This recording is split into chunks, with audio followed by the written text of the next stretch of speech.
Padahal orang tua saya juga nggak menginginkan. Jadi saya bertengkar dengan bapak dan ibu saya. Selamat siang, Assalamualaikum warahmatullahi wabarakatuh. Jumpa lagi dengan saya, Khairul Salim, di program TTM. Bukan teman tapi mesra, tapi Talking 30 Minutes. Seperti biasa kita akan ngobrol soal literasi, soal buku, soal kepenulisan, dan lain-lain. Nah, salah satu dari mereka yang disebut sebagai penulis itu adalah wartawan. Kita sering melupakan ya sekarang ya. Tapi bagaimanapun wartawan tetap merupakan penyumbang penting di dunia literasi. Nah, kali ini kita akan ngobrol dengan saudari Sinta Maharani. Nah, selamat siang Mbak Sinta. Selamat siang, Iya. Mas Salim. Nah, saya perkenalkan dulu ya. Sinta ini alumni jurusan Hubungan Internasional Universitas Veteran Yogyakarta ya Mbak ya. Setelah itu dia langsung terjun ke dunia jurnalistik, pernah di Harian Jogja, kemudian juga di Antara, dan yang cukup lama saya kira adalah di Tempo hingga sekarang. Nah, Mbak Sinta ini banyak sekali melakukan liputan, diantaranya ke luar negeri, juga ke beberapa tempat. Jadi memang investigasi yang investigatif reporting ya. Nah, dari situ kita ingin mendengarkan bagaimana dan mengapa Mbak Sinta melakukan itu, dan yang paling menarik di luar negeri terutama dia banyak sekali menulis tentang sastrawan, tentang museum sastra, dan lain-lain. Jadi gitu ya, Mbak Sinta. Terima kasih sekali loh atas kedatangannya. Sama-sama, dan Mas memenuhi Salim. undangan kami gitu. Nah, jadi sudah berapa tahun ya Mbak Sinta jadi wartawan ini? Iya, saya sudah 13 tahun, Mas Salim, di beberapa media ya. Pindah-pindah atau loncat-loncat dari satu media ke media yang lain. Dan yang agak lama di Tempo Di ya. Tempo, ya. Nah, saya juga cukup banyak membaca tulisan di Tempo ya, terutama saya tuh iri sebenarnya dengan wartawan dari dulu itu, karena salah satunya bisa pergi ke luar negeri gitu. Nah, mungkin Mbak Sinta cerita gimana nih? Saya lihat di FB-nya beberapa kali ke luar negeri, itu dalam rangka apa sebenarnya itu? Iya, makasih Mas Salim diundang di Iya. bukan TTM ya, tapi Talking 30 Minutes Iya. ya. Iya. Sebetulnya ketika saya ke luar negeri itu dan menulis tentang sastra, kemudian seni, itu tanda kutip kecelakaan gitu ya, atau Iya. keluar dari tujuan utama saya pergi ke luar negeri itu. Jadi awalnya saya tahun 2014 itu kan meliput konferensi perubahan iklim PBB. Nah, jadi saya ikut fellowship, kemudian saya lolos dan saya liputan konferensi itu. Itu di mana itu 2014? Di Lima, Peru. Oh, Lima, Peru. Ya. Oke. Nah, lalu di sela-sela liputan itu saya agak nakal gitu ya. Jadi kalau cuma lihat konferensinya atau dengerin orang berbicara di konferensi itu membosankan kan. Nah, saya mencuri-curi waktu untuk bepergian ke museumnya Mario Vargas Llosa. Jadi Mario Vargas Llosa itu adalah nobelis sastra. Ya. Dia dapat Nobel tahun 2010. Dan saya ke Arequipa. Jadi Arequipa itu adalah provinsi di Peru. Jadi itu kota kedua gitulah ya di Peru. Nah, saya sendirian ke sana. Jadi di Peru itu kan saya bersama 2 wartawan yang lain. Saya perempuan sendiri. Maksudnya dari Indonesia? Dari Indonesia, ya, dari Indonesia ada 3, saya dan 2 teman wartawan lain, laki-laki semua ya, yang 2 ya. Di sela-sela konferensi itu saya kemudian pergi ke Arequipa. Saya mengajak salah satu teman saya, tapi dia nggak mau, dia nggak tertarik untuk ke museum itu.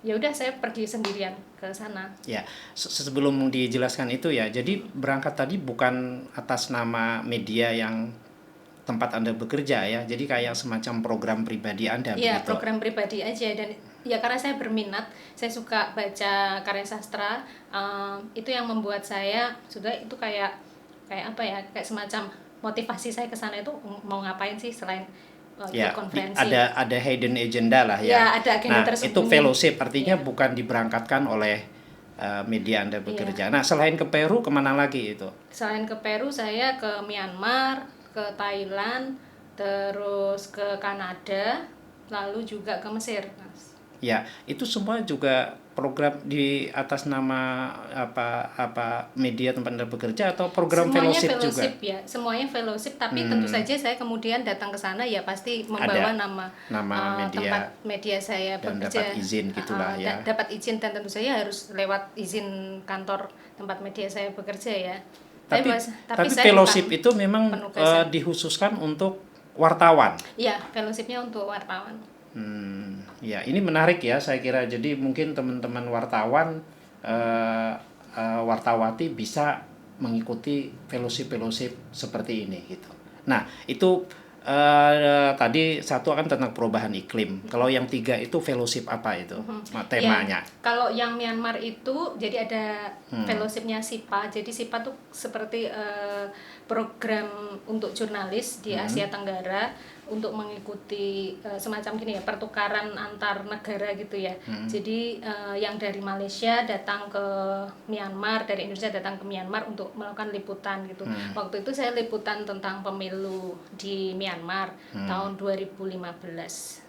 Itu kalau di Myanmar itu berarti ini angker sekali ya, karena negaranya kan sangat ada junta militer itu gimana? Iya, saya agak deg-degan juga Mas waktu itu.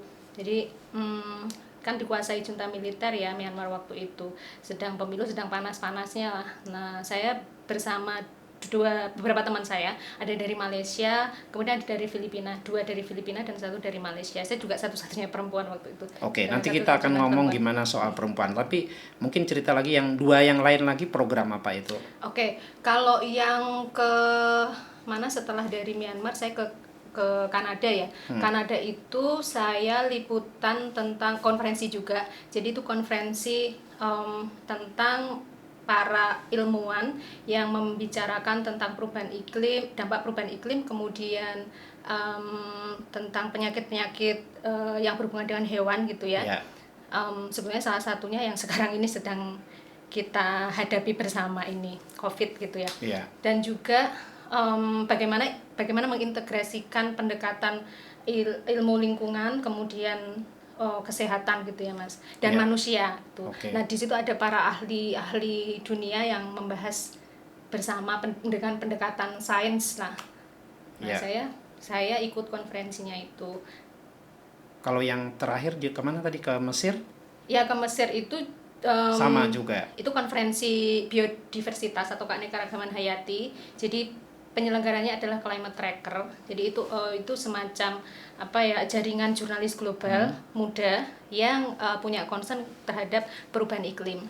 Ya. Jadi ini menarik kan. Jadi semua sebenarnya berangkat melalui fellowship seperti itu ya. Dan itu masih berlangsung saya fellowship itu. Masih. Jadi masih banyak program fellowship dari berbagai lembaga yang fokus ya, masing-masing ada fokusnya ya, ada yang lingkungan, macam-macam lah. Ya, usianya dibatasi ya Mbak? Kalau yang Climate Tracker iya, jadi maksimal 35 tahun. Oke. Nah, dalam konteks yang kayak gitu mungkin saya akan masuk tingkat kesulitannya seperti apa ya. Itu kan Anda pergi kadang-kadang sendirian dan kadang-kadang mungkin hanya perempuan. Ini masalah kendala apa ya kira-kira? Saya merasa gender itu bukan kendala ya. Bukan kendala saya kemudian bisa bepergian gitu. Saya bisa membuktikan bahwa saya bisa survive atau bertahan walaupun sendirian, ngajak teman dia nggak mau, tapi saya kemudian tanda kutip nekat gitu ya ke Arequipa sendirian. Ya mungkin pandangan orang ya, itu mungkin pandangan orang, kamu perempuan sendiri, terus gimana kalau misalnya di tengah jalan kamu dirampok atau dijahati lah sama orang. Nah itu pandangan-pandangan yang menurut saya tidak percaya dengan kemampuan seseorang atas dasar embel-embel jenis kelamin. Pada kenyataannya pernah nggak mengalami itu? Oh enggak, saya merasa baik-baik saja gitu. Dilecehkan, misalnya pelecehan juga tidak? Pelecehan juga enggak saya alami. Hanya khawatir misalnya ketika saya ke Arequipa, ke Peru itu, jadi gini, di Arequipa itu situasinya tidak aman gitu. Saya melihat seperti tidak aman karena ketika saya keliling di sejumlah jalan di Arequipa itu sebelum saya ke museum, saya keliling ke sekitar alun-alunnya gitu ya. Nah itu saya ngelihat kok banyak sekali rumah-rumah terus pertokoan gitu dengan gembok dan apa ya, teralis gitu ya, teralis, gembok dan juga dikunci gitu ya. Nah kenapa ya, saya kemudian kan jadi bertanya-tanya, ini kenapa ya, apakah di situasi di sini tuh nggak aman atau seperti apa. Nah saya kemudian tanya ke teman yang ada di Peru situ, dia bekerja di situ. Saya tanya kenapa ya, ya memang di sini tuh banyak pencopetnya, banyak pencuri. Nah akhirnya ya saya berusaha untuk berhati-hati aja dengan cara misalnya saya selalu, ya pasti saya selalu membawa paspor ya kemana-mana ya. Terus kalau bepergian itu saya bawa uang secukupnya aja. Ya, oke. Keliling ke situ. Nah, karena meliput dengan tema-tema tertentu sesuai dengan aplikasi ya, sesuai dengan ini, pasti Anda kan bikin laporan misalnya tentang perubahan iklim gitu. Yeah. Atau tentang biodiversitas tadi gitu. Itu kan dilakukan ya. Yeah. Nah, yang menarik itu Anda ternyata juga bikin laporan yang di luar itu. Nah, misalnya tadi ada cerita di Peru sempat mampir ke museum Mario Vargas Llosa. Nah, ini gimana sebenarnya bisa sampai ke sana atau ya. minatnya? Nah, sebelum ke Peru itu, sebelum berangkat, saya kan riset dulu Mas, dan saya sebetulnya kan saya sudah membaca bukunya Mario Vargas Llosa. Salah satu karya sastranya dia itu saya sudah baca, dan saya memang ingin sekali ya ketemu dengan Mario Vargas Llosa, paling nggak wawancara gitu ya. Yeah.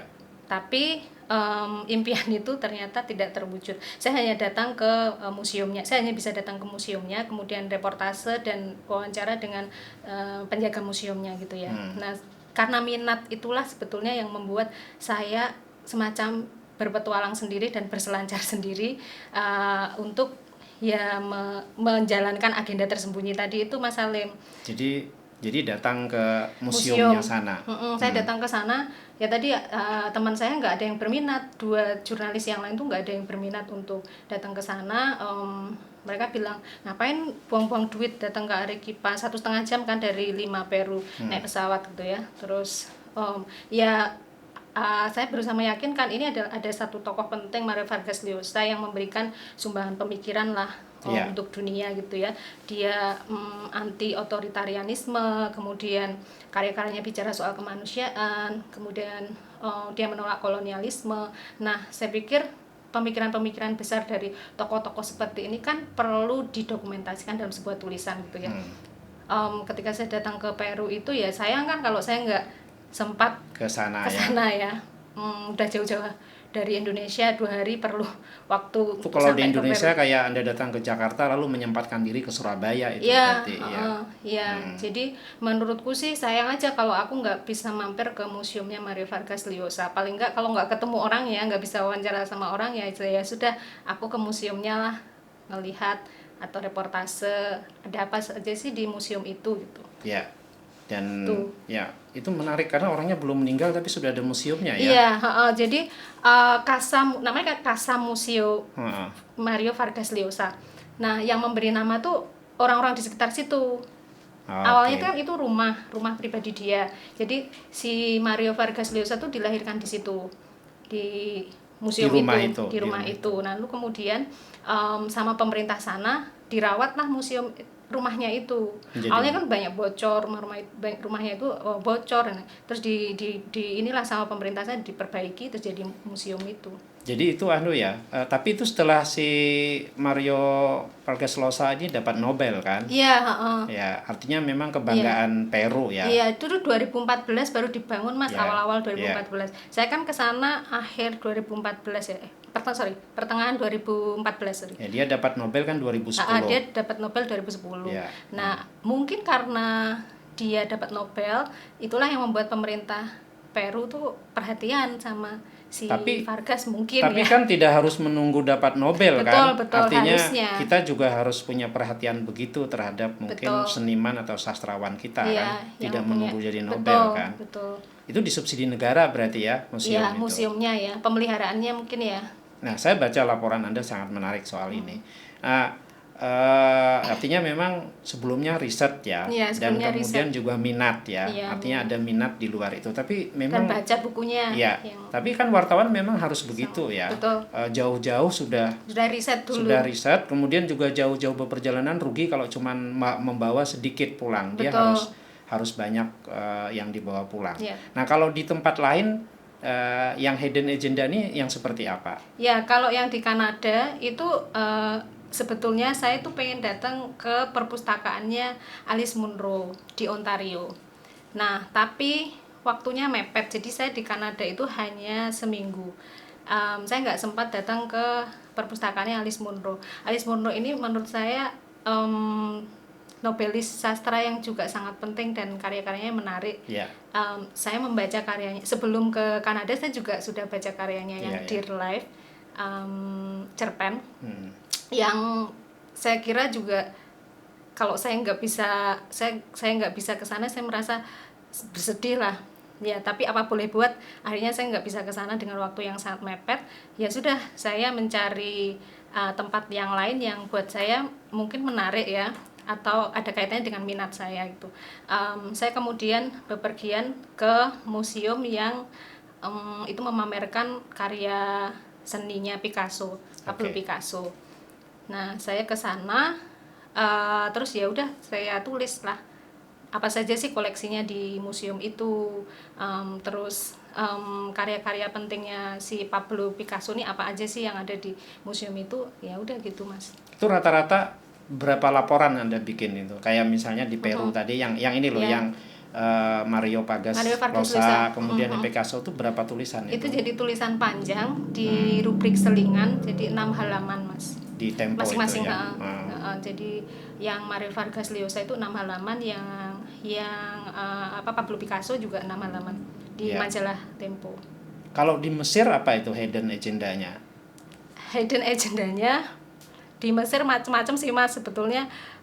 Di sana ada banyak tempat menarik ya, apalagi kebudayaan Mesir itu juga sangat menarik, kebudayaan tua di dunia dengan latar Islam ya. Cuman saya sebenarnya pengen ke piramida, tapi kenapa nggak ke Najib Mahfud misalnya? Ya, juga Najib Mahfud. Ya. Saya lupa menyebut itu. Ya, saya juga pengen sekali ketemu atau bukan, saya pengen datang ke yang saya dengar tuh ada satu kafe yang sering dikunjungi. Yeah. Saya lupa namanya ya, Mas. Midak. Ya, nah itu. Saya pengen sekali datang ke situ, cuman nggak bisa juga, agendanya juga padat, Mas. Konferensinya tuh padat setiap hari ya. Saya harus datang ke konferensi itu, dan dari Climate Tracker tuh menginginkan ada laporan setiap hari gitu, laporan. Kenapa nggak extend aja? Nggak cukup ini, Mas, nggak cukup duitnya. Iya. Oke. Eman-eman ya sebenarnya ya. Eman, Mas. Iya, saya pengen juga ke tempatnya Naguib itu, yang kafe itu. Cuma ya sudah nggak berhasil. Itu tadi ya beberapa ya. Kalau yang kira-kira negara yang kamu minati lagi itu apa? Dan dengan tadi loh, dengan apa motif hidden agenda tadi itu kira-kira apa misalnya? Prancis ya, Mas. Pastinya ya, karena di sana ada tokoh penting ya. Kita tahu ada Sartre. Dan juga Victor Hugo. Saya baca karya-karyanya Victor Hugo, saya baca karyanya Sartre. Ya, saya kira Prancis menarik ya. Terus selain itu? Selain itu Kolombia ya, ada Gabriel Garcia Marquez. Saya juga baca karya-karyanya, menarik juga. Amerika Latin tuh menarik buat saya, Mas. Ya, oke. Nah, ini kan kita di luar negeri ya. Apa memang sebenarnya di dalam negeri sendiri Mbak Sinta biasa meliput kesenian? Iya, saya sering ditugaskan untuk liputan seni budaya untuk majalah Tempo itu, Mas. Tulisan panjang juga ya? Iya, tulisan panjang juga. Apa itu yang diantara yang menarik itu apa ya misalnya? Kalau yang terakhir ini yang pekan ini ya, yang pekan ini diterbitkan itu pentas teaternya Garasi. Tapi itu online ya, Mas, jadi saya merasa kurang. Oh, yang ini kan yang 11 pertunjukan ini ya? Iya, 11 pertunjukan itu kan menarik juga, tema-temanya bicara tentang misalnya nabi palsu, terus bicara tentang eksploitasi buruh perempuan. Itu menurutku sih menarik ya, tema-tema itu diangkat. Kalau yang seni tradisi? Seni tradisi juga sering sih Mas saya liputan, misalnya ini ya yang di mana namanya Purwokerto. Eh, kok ledek sih, bukan ledek. Apa sih? Lengger ya. sorry. Ya, Lengger itu aku juga tulisan panjang. Kalau nggak salah tuh 6 halaman, Mas. 6 halaman Jadi juga. memang minat terhadap apa Ada si seni itu udah opening. muncul di sini ya. Artinya Iya, kalau ke luar negeri juga lalu memanfaatkan itu. Nah, memanfaatkan ada satu hal waktu. yang menarik saya kira. Wartawan pasti menulis ya, tapi mungkin sebagai otokritik banyak juga wartawan yang tidak membaca saya Iya. kira. Nah, Sinta ini juga memadukan antara membaca, membaca, menulis itu memang pasangan ini gimana sebenarnya refleksi Anda soal itu? Iya, iya saya kira menjadi jurnalis itu kan dia harus punya pengetahuan yang cukup ya. Terus dia juga punya literasi yang kuat mestinya ya. Karena itu akan mempengaruhi perspektif setiap jurnalis ya. Kalau dia jarang baca, tentu saja dia akan menjadi kosong dan menurutku akan menjadi dangkal gitu ya pemikirannya. Nah, Ya, terus? iya itu kritik saya. Kalau kemudian wartawan nggak mau baca atau nggak suka baca ya, ya semua orang punya minat hobi masing-masing ya. Cuman kalau nggak suka baca tuh menurutku agak aneh juga ya, Ya, kalau ya. wartawan nggak suka baca gitu. Tapi dengan suasana sekarang ya, yang orang butuh cepat, gimana Anda mengatasi itu antara kebutuhan? Saya juga kebetulan Ya. peneliti ya. Kalau nulis ke lapangan pasti tidak cukup. Saya harus melengkapi dengan bacaan. Tapi kan peneliti tidak dituntut untuk hari ini harus jadi atau besok harus jadi. Ada Iya sih. tenggang waktu yang cukup lama. Nah, kalau di dunia jurnalistik seperti itu Iya. gimana? Sekarang ini serba repot ya untuk jurnalis tuh, karena kecepatan itu juga dituntut lah Ya. sama perusahaan media ya. Online sekarang kan orang misalnya sudah mulai malas lah untuk baca majalah atau tulisan-tulisan yang panjang. Orang sukanya baca yang instan atau tulisan pendek-pendek. Bahkan juga malah banyak juga yang memilih untuk baca media sosial saja, nggak mau baca media massa gitu ya, karena perkembangan teknologi yang begitu pesat ya.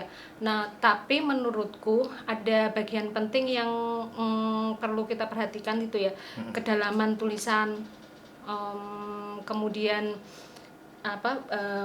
bagaimana tulisan itu bisa membawa perubahan, misalnya perubahan sosial atau sesuatu lah yang bisa mempengaruhi kehidupan banyak orang. Itu menurutku akan jauh lebih bermakna ya. Kamu yakin itu ya? Buatku ya. Ya harus yakin ya.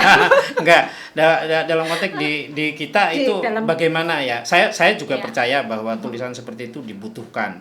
Tapi dalam atmosfer sekarang Indonesia itu bagaimana kita nggak bisa menutup mata memperkenalkan tulisan yang dalam, panjang seperti itu gimana itu? Iya, kalau saya nggak tahu ke teman-teman jurnalis yang lain mungkin juga mengalami persoalan ya. Kalau saya selama ini sekarang ya, saya lebih banyak mengerjakan tulisan-tulisan panjang atau penugasan gitu dari Tempo gitu ya. Jadi saya kalau yang tulisan pendek gitu sekarang udah tidak banyak ya, kadang-kadang saja. Ya masih nulis tapi tidak banyak gitu ya, Mas. Iya, itu staminanya gimana itu? Jadi misalnya tulisan panjang tuh kira-kira berapa kali seminggu atau seminggu sekali atau gimana? Kalau di majalah Tempo itu minimal tuh seminggu paling nggak saya nulis satu laporan ya. Iya, laporan, panjang itu ya. Iya, ya kadang-kadang kan tulisannya itu gabungan gitu ya Mas ya. Kayak misalnya sepekan ini ada 3 laporan yang saya bikin. Jadi satu tentang teater garasi yang di rubrik seni budaya itu tulisan saya saja, maksudnya byline-nya saya saja. Kalau yang lain yang 2 itu tentang kerusuhan di Paris, yang kemarin rame-rame soal pembunuhan guru itu. Nah itu kan saya diminta untuk wawancara Elisabeth Nandia karena dia warga Perancis yang juga menerjemahkan Selat Centini dan tinggal di Indonesia, bolak-balik Prancis Indonesia lah, dia tahu situasi di sana lah. Jadi minta untuk wawancara Elisabeth soal situasi di Prancis. Yang ketiga soal relief di Borobudur, temuan LIPI. Jadi temuan terbaru LIPI ya, tentang flora dan fauna di relief itu yang menggambarkan betapa betapa kuatnya kebudayaan Jawa, terus pahatan di Borobudur itu yang nggak ada tandingannya dibandingkan dengan relief candi di tempat yang lain, misalnya atau di negara yang lain gitu. Pada masanya pada masanya gitu. Nah itu berarti saya wawancara orang balai itu konservasi. Berarti juga harus membaca sekian literatur. Iya. Saya juga kan beberapa kali liputan Borobudur Writers Festival ya, jadi paling enggak saya juga mengetahui sejarah Borobudur lah. Nah, menyebut tadi satu festival Borobudur Festival itu juga berarti kebutuhan untuk menyerap atau mendengarkan ini juga penting ya. Oh iya kan kalau Borobudur Writers Festival kan pematerinya atau narasumbernya itu kan keren-keren ya, intelektual dan peneliti ya tentu saja harus mendengarkan materi yang disampaikan di dalam diskusinya dan ada bahannya. Nah ya tentu saja bekal itu juga berpengaruh sih. Ya, ini kalau boleh memilih Mbak Sinta, kamu sebenarnya senang liputan tentang apa? Aduh, apa ya Mas ya? Temanya, misalnya memilih itu loh. Saya suka tema-tema ya politik itu menantang ya. Politik, kemudian lingkungan, hak asasi manusia. Saya cenderung ke 3 isu itu yang saya minati atau saya sukai. Yang nggak pernah tuh liputan kriminal kayak Mas ya. Kenapa? Nggak ngerti, saya nggak pernah ditugaskan untuk liputan kriminal Mas. Itu ada faktor apa ya kira-kira ya? Nggak ngerti juga. Mungkin melihat saya nggak punya kemampuan di sana kali. Nah ini tadi ada 3 ya, lingkungan, politik, dan hak asasi manusia. Tapi di sisi yang lain Anda mau mengorbankan waktu dan uang untuk meliput misalnya sastra yang sebenarnya tidak diminta gitu kan. Nah itu tuh gimana penjelasan? Sastra itu juga berkaitan sama hak asasi manusia loh Mas. Oh gitu ya? Iya dong. Anda mengaitkan begitu ya? Iya, misalnya tentang Mario Vargas Llosa itu dia bicara soal hak asasi manusia loh. Dia bicara dia menolak yang namanya otoritarianisme di Peru. Terus dia bicara soal kolonialisme. Itu menurut saya itu sangat dekat dengan hak asasi manusia. Jadi Anda memang juga memilih siapa penulis atau senimannya ya? Iya, biasanya begitu. Ya, dan diletakkan dalam artinya unsur keterlibatan politiknya itu jadi salah satu, pertimbangan ya. Nah, ini udah 13 tahun di jurnalis gitu. Anda kira-kira masih pingin terus misalnya, atau pingin loncat ke bidang lain tapi tetap sebagai penulis, atau Anda ingin keluar lalu menekuni menulis misalnya atau apa gitu? Kira-kira bagaimana ini? Ini nanti nggak didengarkan oleh Tempo atau apa loh. Tapi ini kita sebenarnya hanya ingin refleksi saja gimana kira-kira. Iya, kita nggak pernah tahu ya, nanti suatu saat bisa aja saya pengen nulis atau jadi novelis, bisa saja ya. Tapi dunia jurnalisme itu buat saya dunia yang sangat menarik dan sangat dinamis gitu ya. Dan banyak juga novelis-novelis yang dia adalah jurnalis gitu ya.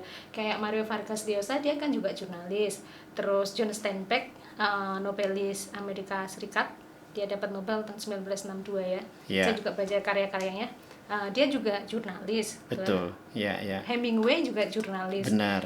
Ya yang paling dekat kan itu. Bisa saja nanti suatu saat saya tertarik untuk menjadi seorang novelis, bisa aja. Tapi untuk saat ini saya masih ingin bekerja sebagai jurnalis. Ini pertanyaan terakhir yang saya harusnya ajukan di awal ya. Sebenarnya memang jadi jurnalis itu cita-cita dari dulu atau kapan sebenarnya, atau gimana gitu? Ya, sebetulnya menjadi jurnalis itu bukan keinginan saya. Waktu kuliah itu saya nggak pengen jadi jurnalis Mas. Kenapa saya kemudian pilih HI? Itu kan idealnya HI itu jadi konsulat atau diplomat gitu ya, besar gitu ya, yang gitu-gitulah. Tapi saat kuliah tuh kan saya kemudian tanda kutip melakukan pencarian diri. Saya datang ke banyak tempat di luar kuliah gitu ya, misalnya saya ikut konferensi, diskusi-diskusi misalnya di Sanata Dharma, di UGM, bahkan saya ikut kursus filsafat di UGM, ambil kursus filsafat singkat gitu ya, selama berapa bulan ya? 3 atau 4 bulan gitulah. Nah, mungkin itu yang kemudian mengubah jalan hidup saya yang awalnya ingin ingin bekerja sebagai pegawai negeri lah atau apalah, pengen jadi konsulat atau pengen jadi duta besar.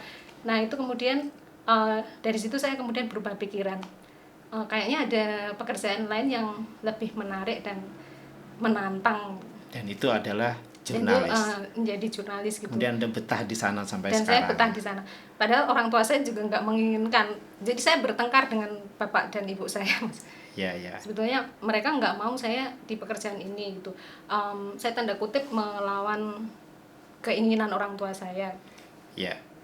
Oke, teman-teman sekalian, tanpa terasa sebenarnya hampir 35 menit kita berbincang dengan Sinta, dan sangat menarik saya kira ya. Ada satu catatan penting, bagaimana Sinta sebagai seorang jurnalis sangat mencintai dunia ini, tapi pada saat yang sama dia juga selalu meningkatkan kapasitasnya membaca, mendengarkan, dan bolak-balik seperti itu. Sehingga saya kira wartawan itu adalah intelektual par excellence kalau kita mendengar bagaimana Sinta bercerita tentang pengalaman dia sebagai jurnalis.